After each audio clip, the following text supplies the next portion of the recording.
I'm Timothy Markham. I am a professional ventriloquist and major Hellcopter fan.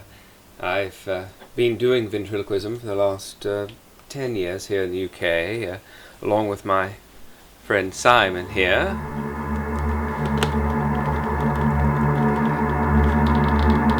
There are no coincidences. You know, I think a lot of people actually watch the Hellcopter series, and they appreciate it for the film and for the entertainment value, but actually there's a lot more to them. There are, I guess you could say, hidden messages in the movies, and I think there may be perhaps some conspiracy behind the creation of the series, and I think that's really what folks need to appreciate and understand.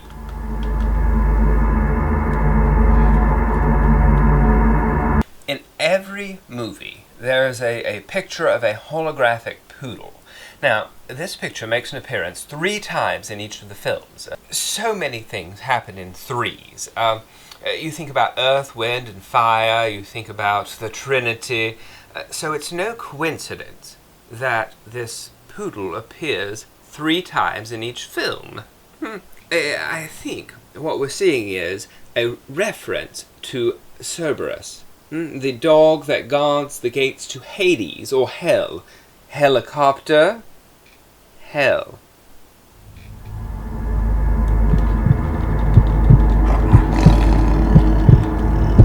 Well, in part 5 we see the introduction of vampires. Now, the vampires are simply a metaphor for the Saudis. You see, the Saudis have been for years bleeding the United States dry of their finances because of the United States' dependence upon their oil.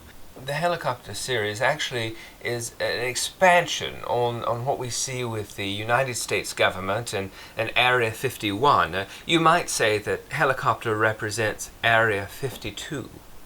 And you don't have to go to the bloody desert to see that. Well, in part 1 we have Secretress, who has a scar on his face.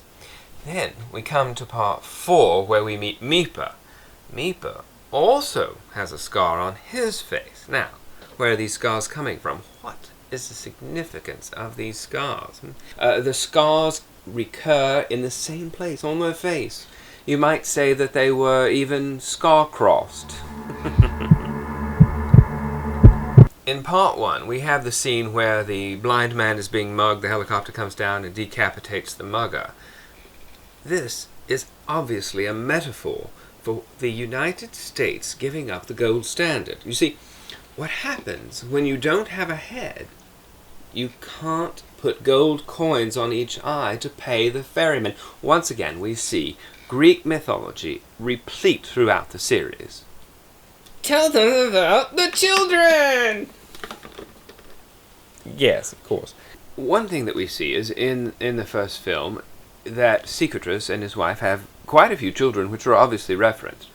Later in the film, we see them running from the building without children. In essence, what they have done is they have abandoned their children, much in the same way that the United States abandoned the Vietnamese in Vietnam. You know, I had some experience in the past with astral projection, so I thought I might try astral projecting myself into Jack Palance as he was playing Hellcopter in Hellcopter 2. However, I found that I was largely unsuccessful. I later was able to use the astral projection technique, however, to project myself into the body of Simon here, and that way we've gotten on quite well, actually.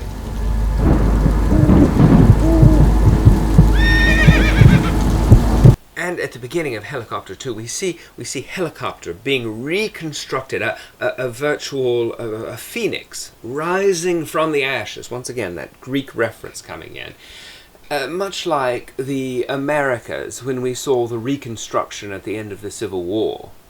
We all have a Hellcopter voice inside us. Now, in part 1 you have Dan Samuels, but in part 2 you have Don Samuels. Now, both of these men, aircraft mechanics. It can't be a coincidence. I think what it really does is it speaks to the duality of man, much like Simon is an extension or a duality of myself. Don't forget Don Quixote. Right. What we see in Hellcopter 2 with the character of Don, he's on this quixotic quest, jousting at windmills. But in this case, the windmill is replaced by the helicopter. And if you think about it, really, what is a helicopter but a windmill on its side? Well, I'm really sorry, but I must go. Simon here has an engagement with the Royal College of Firefighters in just about an hour, so I must go. So thanks very much. Say goodbye. Goodbye. Cheerio. Tell them about the dance. The dance, yes. If you watch the interpretive dance that Meeper does in film 4, pay a special attention to his hand gestures.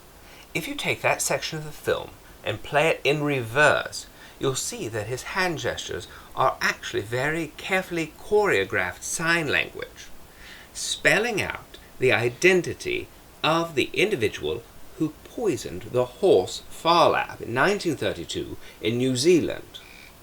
The individual identified in the film was Theodore Kennedy.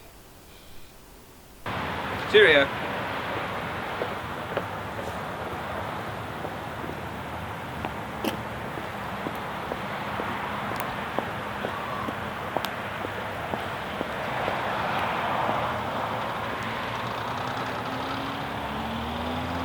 Where's he going? He's not going to get in the car, is he? Now, Elk Queen Karen is actually the high priestess of the Queen Father cult, and to have her appear in person in any medium was considered blasphemy of the highest order. Many fans, including myself, believe that the only reason that she could appear in person in the film was that the film was financed by the Queen Father cult.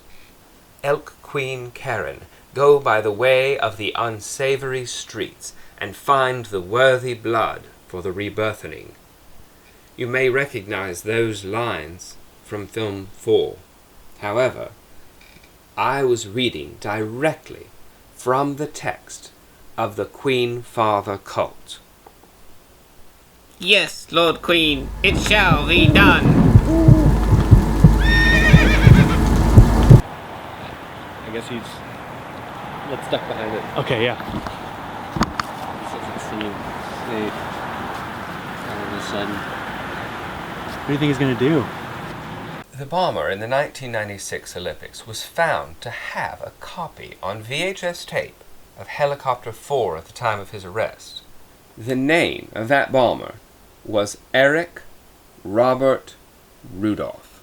It is no coincidence that the star and lead of Hellcopter 1 and 4 was a similarly named Eric Roberts. You think they're really fighter fighters down there? No. It's just gonna keep on going. You can't spell conspiracy without piracy. He's coming back. Is he? He's coming back here. I don't like this. We shouldn't be here.